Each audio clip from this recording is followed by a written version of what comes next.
Hello and welcome back to On the Workbench. Today we're going to take these two Pittsburgh Pro Ratchets from Harbor Freight and like that, we've got this crazy looking contraption here. First one on the left, not a big deal. We've got a Stubby Ratchet. We're all familiar with Stubby Ratchets.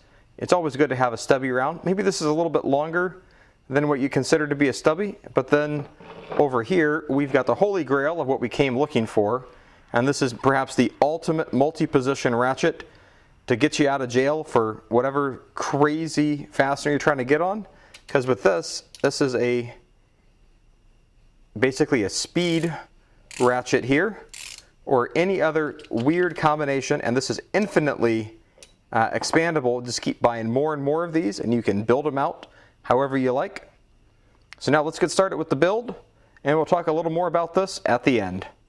And now we're going to turn these into a bit of a contraption, as you just saw. And so what we're going to, so these are interesting. These are multi-position ratchets. These actually go up like this. And then they obviously ratchet. There is no lock on this flex. And so this was an idea. Now I need to give credit where credit's due. There was a gentleman on YouTube who goes by the name Catus Maximums that showed this idea, but didn't actually show the build in progress. So I thought I would actually do that because I thought he had a really cool idea. I don't know if I'll ever need this tool or not, but for a couple bucks, I figured it was worth it. So first thing about these ratchets here, number one, don't buy these on the same day. I bought these on different days, used my 20% coupon, try to get the best deal I could. You know, after the coupon, I don't know, it's a little less than, it's like 13, 14 and some change, I forget what it was. But very doable, very budget friendly, and for an occasional just-in-case tool, I don't know, I think this might be worth it. So the only extra tool we're going to use today is going to be a 4mm. I'm going to use a T-handle today, hex. And then so we're going to start by taking these actually out of the package from Harbor Freight. Here we go with these ratchets out of the package. We're going to use our 4mm Allen, and then we're going to remove the end handle from one of these.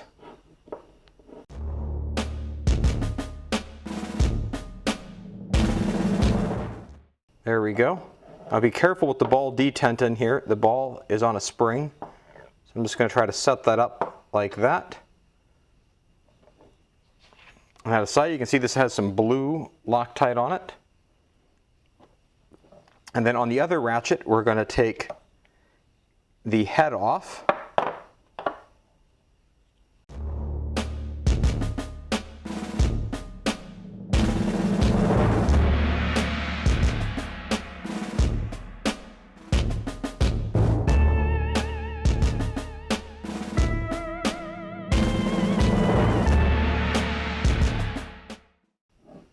Now we've got the same ball detent here. And now we're going to take the part that we took off over here and put that in. Try to find a good detent position.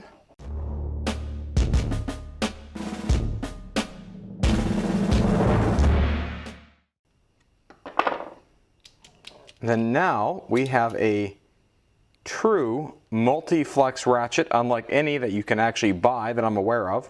If you're aware of a more flexible ratchet, please put in the comments below. So now you've got a great obstruction ratchet. Of course, some people may argue that the obstruction is the low tooth count on this. I believe it's about a 60 tooth head ratchet. I could have been off when I counted. But this provides a variety of ways that you can get on a fastener, but we're not done yet. So this whole little monstrosity is also going to yield a stubby ratchet as well with the other bit of parts that are remaining.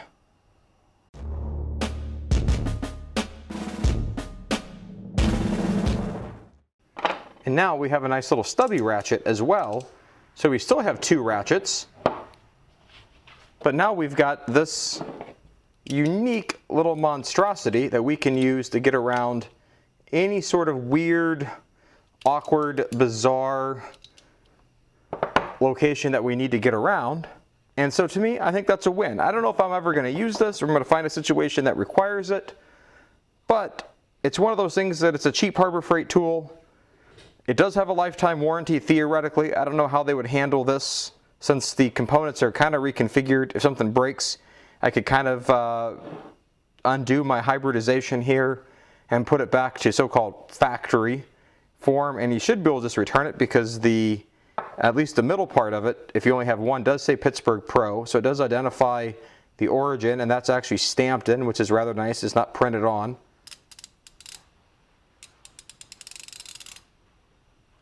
This does have the quick release, which I know some people like, some people don't like. I would be remiss in this video if I didn't mention how well this might also pair with the Snap-on FZ1 or FZ2 pairing. That's this right angle socket adapter that's a 3/8 drive that could be easily added on to the end of this, coupled with another one to be able to get to all the more bizarre ways that you could configure this to get around any possible obstruction that you've got. Although I guess you can't go right on the end there because that's not going to have enough clearance on the ratchet. There we go. Now it's on. And so now you could have all sorts of weird, crazy means of trying to get to a fastener. You know, from my perspective, it's all the better to have more options than less options, because when you're in a pinch that would call for a tool like this, chances are you probably weren't planning on it, number one. And number two, your time's valuable. You don't want to be fidgeting too much trying to find a creative solution. The more options like this and little tricks you've got in your toolbox, just the more efficient you're going to be for trying to get the job done and get on to the next job, get back to your family or whatever else you need to be doing, rather than being stuck on whatever that odd bolt is that you're trying to deal with. And so with that, that's the look at the Harbor Freight multi-position ratchet. I don't know, do we want to call this the Extreme Edition? Or whatever we want to call it, and the Stubby. So we've got that. And if you found this video useful and interesting, give it a thumbs up. Got any other creative uses for this, put in the comments below. Look forward to seeing you back here for another video. Have a great day. Bye.